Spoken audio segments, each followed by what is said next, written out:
Hi guys, welcome back to my channel. My name is Jessie and today I'm doing my June wrap up, my July TBR. My setup's a little bit different today because I'm filming this at like 10 o'clock at night and my fake ring light, I couldn't get set up where I normally do without having like a big shadow. So I'm in a different spot to see how it works tonight, but I think it'll be fine. And also have a couple more notes before we get started. I'm not wearing my glasses because I'm tired of the glare. So I wanted to see, since I shouldn't have to read anything in this video, like hold up notes to remember anything, I wanted to see how I could do with this being a sit down video without them. And if I need them, I'll put them on, read what I need to read, and then talk to you in a minute. So like that kind of thing. And one more note before we get started is after George Floyd's murder at the beginning of the month, it was kind of brought to my attention that I do need to try to actively read more diversely. I've been kind of ignorant in the past and kind of thought that, you know, as long as I was reading what I was interested in, eventually everything would even out and I would be reading diversely, and that was false and that was kind of dumb and ignorant of me to believe. So from here on out, I will be doing my best to read as diversely as I can. And by diversely, I mean reading more Black authors and like authors of other races, as well as like authors and main characters, let me say. As well as reading more books with main characters and authors who are also like not just straight, like asexual, bisexual, gay or lesbian, or you know, just other sexualities than being straight. So those are my notes, and I guess let's get into my June wrap up. So for this June, I've read 8 books. I think 8. I may have counted wrong, sorry. Only 5 of them were on my actual TBR, and then the rest have been added on throughout the month as I've seen fit. But I will do the books that were on my actual May TBR first, and I will start with the book that I will not be getting to because I have no intention of reading after I finish the book I'm currently reading. I have no intention of reading for the rest of the month. First book that was on my June TBR that I will not be getting to this month is Harry Potter and the Order of the Phoenix by J.K. Rowling. I don't have time. It's the 25th of June at the time I'm filming. I have one more book to finish, and then I will be not reading for the rest of the month. I plan on playing Animal Crossings and Mario with Chris. So yeah, there's that. But I won't be getting this month. I don't know when I'll be getting to it because it didn't make it to my July TBR. But that's that. The next book that I have to finish this month is in my car, and I don't like going outside when it's dark. It scares me because I'm a big chicken. But the next book is Happy You Know It by Laura Hankin, and I'm a little over halfway through. I'm probably going to rate this book 3 stars. It's not awful so far, but it's not a favorite. I don't see it getting much better. Maybe I'll surprise myself and everyone else, and it'll be really good. But at this point in time, I'm leaning towards no, not for me. Not that it's bad. It's just I don't know. I don't know what I was expecting, and maybe this is what I was expecting, and I just don't like it the way I thought I would. But yeah. Also, I don't like cheating, and like there's kind of cheating in this book. The next 3 books that I'll be talking about were on my June TBR, and I actually finished them. So let's get started. So the first one was A Curse So Dark and Lonely by Bridget Kimmerer, and I'm hoping I'm saying their last name correctly. I like this book, but also it's kind of like Happy You Know It. It's not a favorite. So I rated it 3 stars, and like I really wanted to love it. I wanted to fall in love with it. I love Beauty and the Beast. That was like my favorite Disney movie as a kid. And Belle's always my favorite Disney princess. And then also I really liked the Emma Watson version of Beauty and the Beast. But I don't know what I was expecting. Like I don't like it that much. I didn't like it that much. I wanted to love it and I didn't, and I don't know why. I don't know what it is about it that I didn't love, but there's that. Also, I didn't realize when I started it that it's part of a series, which is my fault. I should have checked that. Since it's part of a series, I'm not sure if it's a series that I'm going to keep reading or not. I'm not sure yet. Maybe if like next time I get to go to a bookstore, which I'm not sure when that will be, because the closest bookstore that might have this is about an hour away from me. So maybe if I find it and it's like on sale or like really, really cheap, I might try to get it, but I don't see this being something that I order online to keep reading. But a solid 3 stars for me. Not my favorite, not the worst, but eh. For They Both Die at the End, I listened to the audiobook, and I started the audiobook on July 1st, and I finished it on July 1st, because during that day, we were packing and cleaning the house, getting ready for Rowan's surgery. So Chris watched Rowan all day while I put my headphones in. I cleaned and I packed and I listened to that book. And I liked it, but it's not a favorite. Like, the two main characters, like, their story was really interesting, but, like, I don't know, I think I was expecting more of a dystopian element than, like, there was, because I was expecting, like, the death cast stuff to just be really dystopian, like, go really into how it works, and they just said, they just happen to know when you're going to die. They won't tell you how, but they'll just let you know that, hey, sometime in the next 24 hours, you're gonna die, so get ready. And so, like, I thought maybe they'd go more into how it would happen. Maybe there'd be a twist where the main characters didn't die. I actually thought that, you know, at the beginning, maybe Mateo's dad was going to die, but no. So, I mean, there's a warning in the title. They both die at the end. But still, I thought maybe there'd be, like, some type of twist, and, like, they wouldn't. And maybe you'd have, like, this weird dystopian element. It really worked. But, like, I didn't like that. I think that just threw a huge damper on the story for me, personally. And especially because it made, like, their deaths feel so coincidental, especially because they didn't, like, go into it. Like, they caused their own deaths just by getting that phone call. Like, Mateo died just because he, he changed the plans for something that he wouldn't have changed plans for if he hadn't gotten the call. Whereas Rufus wouldn't have died if he hadn't met Mateo. Like, that's what it kind of makes it seem like. So, I don't know, I felt too coincidental, so I didn't like that part.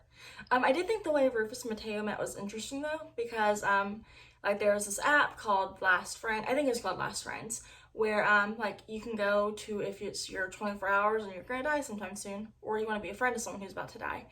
And, like, that was really cool, and it kind of, like, you know, Rufus and Mateo both ended up talking to kind of creepy or weird people before they finally met each other, and I like how their actual story kind of worked out when they met each other, and I wish it had been longer, and I wish that there had been a twist and they would have lived. Because, like, I like the idea of, like, Mateo just being so withdrawn and, like, into himself, and, like, not into himself as in, like, ooh, I'm cool and whatever, but, like, into himself as just introverted and, like, not super into going out and stuff. And Rufus was more open, he had more friends, he lived a more full life. And I kind of like that Rufus kind of helped Mateo live his last day to the fullest. But I still just don't like the way the death cast stuff worked and the way it was explained, but it wasn't really explained either. Like, it was explained as in, like, the characters told you what they knew about it, but, like, it was never into detail.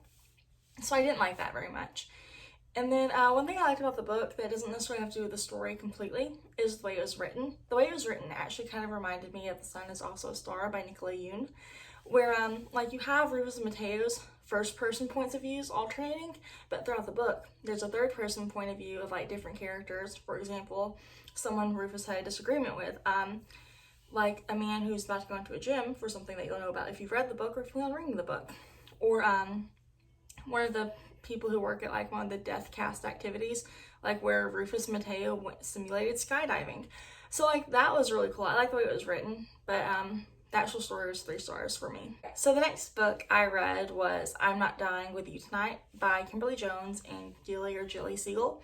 And during this book, a riot and protest breaks out due to a high school football game because of like a school that had been known in the past to act racist, kind of like started a fight in the concession stand line during a high school football game. And before all this, though, Campbell is white, and she moves to the school at the start of the school year, and it's her senior year because her mom got a new job out of the country, and she somehow got roped into working the concession stand. Whereas Lena, she is black, and she's been at the school for more or less her whole life. I don't know if she's been there since the start of high school, because I don't know if it's a big school or if it's like a small school where she would have started in elementary school. And she and one of her friends are there primarily to watch like one of their other friends dance, and then I think she has plans to go hang out with her boyfriend after. And Lena's in line, or she's like at the beginning of the line trying to get her food whenever the thing breaks out, like whenever one of the kids from the other school starts the fight. And she and Campbell end up hiding in the concession stand together, and eventually they get out of the concession stand and like make their way around town trying to get home, and like the main and safest way to get home is blocked, and they have to go home through the protest that begins to turn to a riot because of everything showing up. So anyways, this book is kind of it deals with racism a little bit. I don't really know how deeply it kind of goes into racism, especially after reading other books I read this month, but it definitely goes into racism a little bit, where like Campbell, I don't remember her ever being intentionally racist, but she is ignorant, and she does say and do things that are definitely racist at times, like the way she talks about like certain areas they go through, and like the way she reacts to some stuff. And Lena calls her out on it and everything. And so like you kind of have their experience through the night kind of getting to know each other, because while Campbell is ignorant and like I think accidentally racist, but still racism, to Lena or to like their surroundings at times. Lena also at times I think tends to assume that Lena at times tends to assume that Campbell's more well off than she is. Like at one point I know like Lena keeps thinking, well, why hasn't she called an Uber yet? She can afford one, like that kind of thing. So like they both have like their own preset thoughts about each other that they kind of work throughout the night, and while they're like trying to get home. And also like there's other little things that happen. For example, they ran into one of Lena's cousins, and he like tries to tell them like, just go home, I'll take you home, or at least he offers to take Lena home. I don't know if he necessarily offers to take Campbell home. And then he ends up following them, I think partly to keep an eye on him, keep an eye on them. But and then they get down, I think it's not really downtown, but it's an area where most of their stores and stuff are. And they get there, and like there's a protest going on, and they're trying to avoid this area to begin with, but due to like their path home they were originally going to take being blocked off, they've had to go this way. And when they get there during the protest, but eventually they turn to riots. And they get into this one store, and like they try to throw Lena out. The people who own the store try to throw Lena out because they think she's involved. And Campbell's like, no, she's with me. And they let her stay until like someone else starts bringing plywood from Campbell's dad's shop. And they didn't pay for it into the store to board up their windows, but leaving Campbell's dad's shop unprotected. So like, there's a lot that goes into it. I don't know how to explain it very well, but I really enjoyed this book, and I rated it either 4 or 5 stars. And I think it's a good book to read. I think if you're interested in it, you should definitely read it. My explanation definitely didn't do it justice, because I didn't know how to explain that one very well, because there's just so many little things that go into it. The next book that I read was not on my June TBR, and it was an ebook. I listened to the ebook, or not, excuse me, I read the ebook for The Hunger Games by Suzanne Collins, and I rated it, I think I went with my original rating of 5 stars. The first time I read The Hunger Games was about 10 years ago during I think it's the end of my 8th grade year of school. And so, yeah, it's about 10 years ago because I'm almost 24. And it's not, I really enjoyed it at the time, and I'm pretty sure I rated it 5 stars then. I didn't have Goodreads then, so I think I just went ahead and rated it 5 stars, 4 or 5 stars. Because I never finished the series. I only read the first book because by the time because I read it at the end of the school year, and I only used my school public library because I used my school library because the actual public library was about 30 minutes away from where I lived at the time, and also where I live now, because I live in the same town again. And my grandmother, who I lived with at the time, didn't want to drive to town too much, so I didn't really go to the public library, hardly at all in high school. So I never finished the books that summer, which I probably wouldn't have been able to get my hands on them anyways due to how popular they were at that time.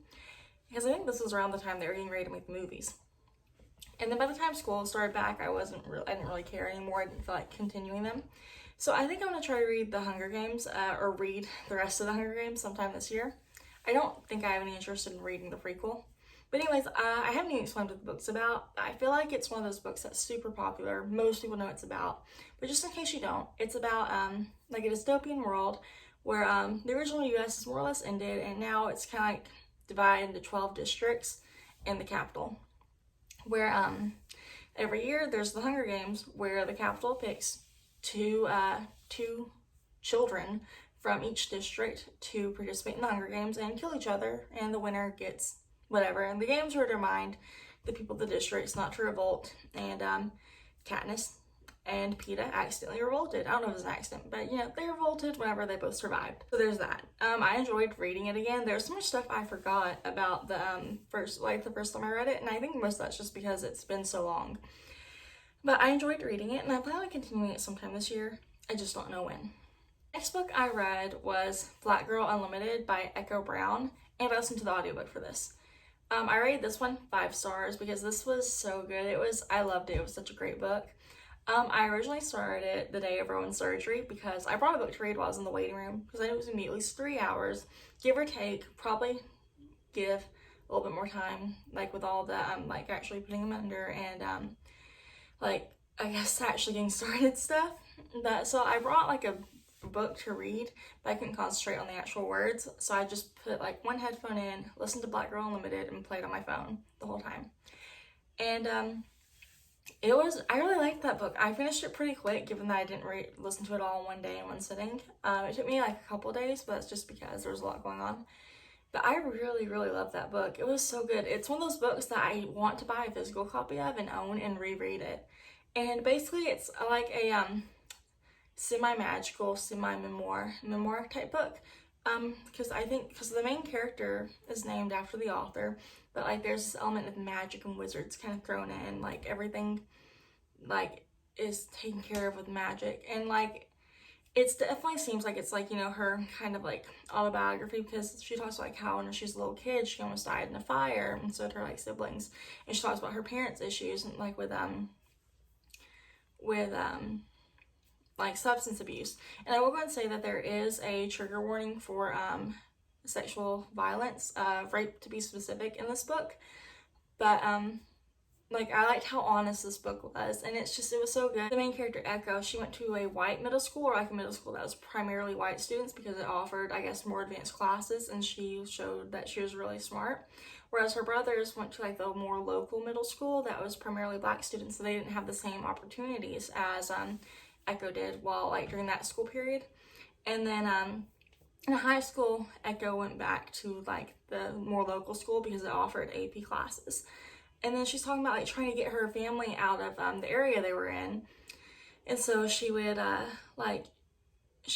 to white neighborhoods to like help give her family more opportunities, and like she'd apply for apartments and housing and stuff. And like she said she'd use her white voice because, you know, I guess like it would give her, I guess, a bigger advantage whenever she's speaking to landlords and stuff, because most of them would be white, and I think, you know, like racism exists and stuff. But when I say white voice, I use it in quotations, and also I believe that's how she phrased it in the book. I may be phrasing it incorrectly, but I'm very sorry if I am. But like I said, this book was just so good. This is one that I'd also really suggest you could read if you can. I love this book. It's one that I want to reread, and I want to have a physical copy of to like hold and read. But the ebook was really good as well, and I actually believe it was narrated by Echo Brown. So yes, highly suggest this book. I rated it 5 stars. If it hadn't been told, by the way, if this book had not been told in like a I guess semi-magical form, to where like it wasn't like full memoir, and I'm sure there was fiction added to it as well besides the magic, I'm sure that I don't think I would have rated it, because I don't rate memoirs and autobiographies and stuff. But there's that. So the last 2 books I read, I tried to participate in the Queer Blackathon, which was hosted by Bow Ties and Books, the novel Lush, Mayana Reads, and Francina Simone. And I didn't do the best job of participating. I only finished 1 book, and even then I didn't really comprehend it because I listened to it too quickly. So I'm going to need to reread it at some point, but I did finish it. Anyways, the first book that I read and finished was The Starless Sea by Aaron Morgenson, I'm sorry. I misspoke the author's name. But anyways, this book, I don't remember a ton about it. I remember like kind of enjoying it, but I need to reread it. I don't even know if I should count it as finished because I listened to it too quickly, because I wanted to finish something and I didn't have like time to just read a physical book that day because you know, chasing a toddler, and also my house got really messy over the past few weeks because of Rowan's like cleft palate repair surgery. So like instead of like keeping up with my house, I've been keeping up with like during nap times and stuff, I've been just holding Rowan. So kind of to get back into crib training, and then I had to clean my house, so I didn't read like I should have. So I did a poor job participating, but I did try. So I enjoyed that book, and I think I rated it maybe 3 stars, because I didn't fully comprehend it.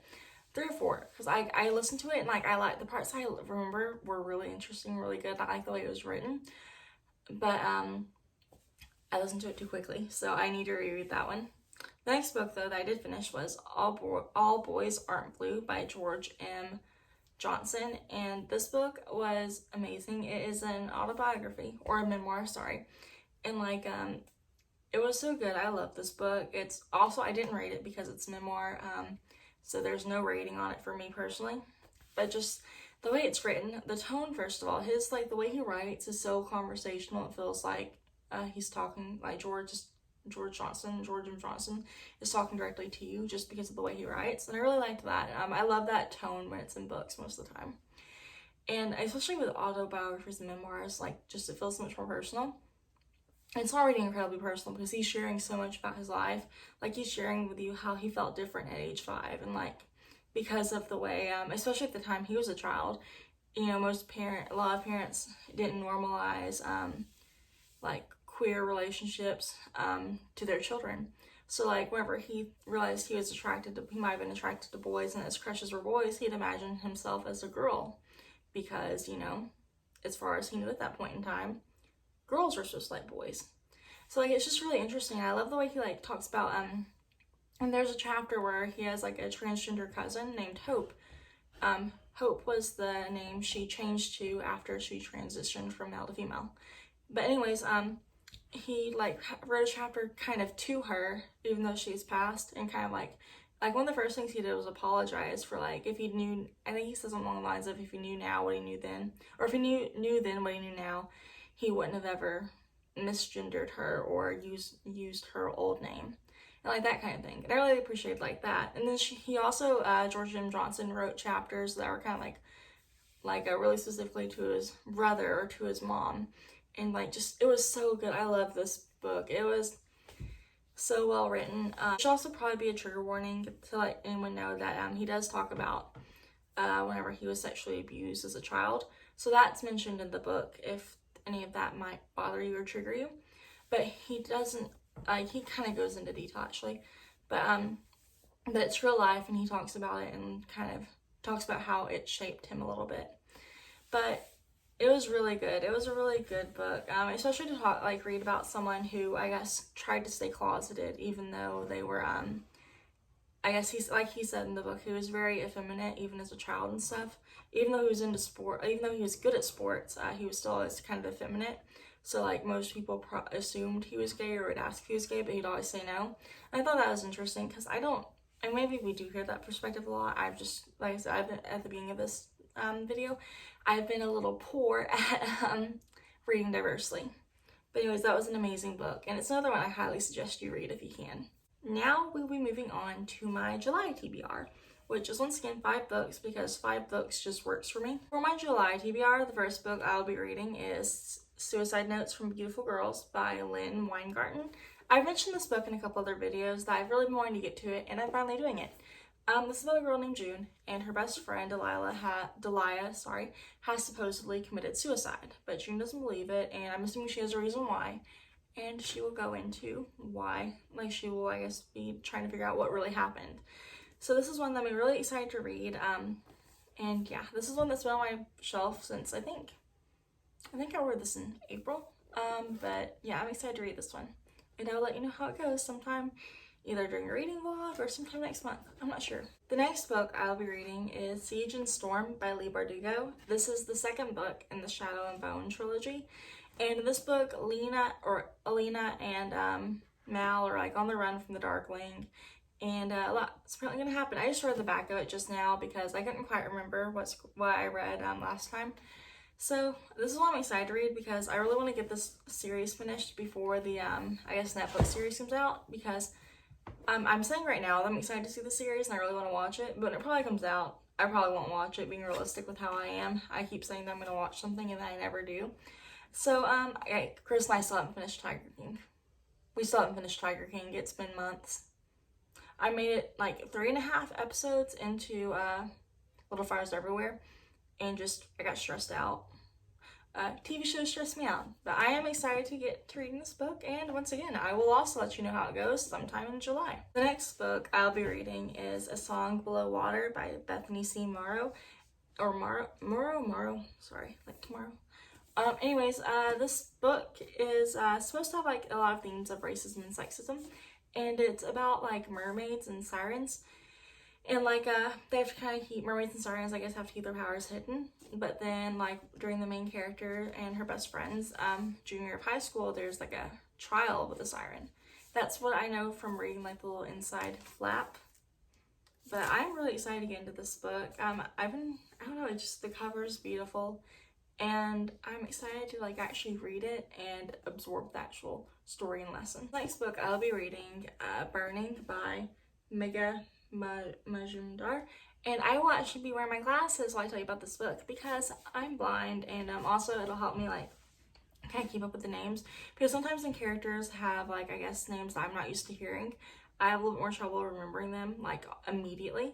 I'm sure once I actually get into the book I'll know their names pretty well, but also I have trouble remembering names anyways. Like I had to look up Rufus's name while I was talking about they both die at the end of the beginning of this video. But anyways, this book is about Jivan, Jivan. She's a Muslim girl who lives in the slums, and she's kind of accused of some type of domestic terrorism based off a Twitter post she makes.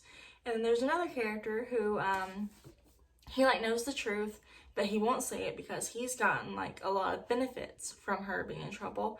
And then there's a third character who he's like, just, I guess this character, he or she, I can't remember which, is just kind of scared. Sorry, I didn't want to just read off this the whole time. And I've read like the inside flap a few times. It's just I'm blind and also need help remembering Jivan's name, and I don't know if I'm saying her name or even like the author's name, Megha's name, last name incorrectly, so I'm very sorry about that. But anyways, like the last character, this person is, I guess, scared to come forward with the truth. I guess I don't know why yet, but I'm also excited to read this book. This book is going to be really interesting, I think. The final book I'll be reading this month is The Vanishing Half by Britt Bennett. And I've seen this book all over Bookstagram this month, and I just haven't gotten around to it yet. So I wanted to make sure it ended up in my July TBR so I could get to it as quickly as possible. And like, I've read the synopsis, so I know a little bit about the story, obviously, but like, I don't really know for sure a lot about it. Like, I know it's about two sisters, and like, it's almost a family drama. And the two sisters are both, I don't know if they're mixed or if they're black, but one of them is, I guess, white passing, and the other one's not. And so, like, they live two very different lives because of that. I think the white passing one is actually able to marry a white man and, like, have a much different life from her sister, who's not white passing, and is obviously black. And she doesn't she doesn't get to have as many privileges as her other sister does. And the story, I think it starts, like, I don't know when it starts. It's like, I want to say I read somewhere in the 60s, but I don't know if that's just a number that's stuck in my head for some reason. So, like, obviously times are going to be way different, and even though things aren't perfect now, they were probably worse then. So, there's that. And so this is another one I'm really excited to read. I'm excited to read about the two sisters' different experiences. I think their other family members are included. For example, I think the sister who is not white passing, I think her daughter will play a big part in the story as well. But yes, this is one that I'm very excited to read as well. And I don't know if I want to read this book, The Vanishing Half, or A Song Below Water first in July, because I'm excited for both of them. Alright, thank you guys so much for watching. My Twitter and Instagram, and I think Pinterest and Goodreads are all in the description box if you're interested. I post on Instagram like several times a week. Twitter occasionally, like very, very occasionally, and I very occasionally retweet stuff. By very occasionally retweet, more than I very, very occasionally post stuff originally. So if you want to check those out, they're there. I think my Pinterest might be too. That's not as interesting. And also my Goodreads, which might be interesting. And then I will also be linking the YouTube accounts for the host of the Black Queerathon, or the Queer Blackathon, excuse me, just in case you're interested in that. And that's about it for today. But once again, thank you so much for watching, and I'll talk to you guys next week.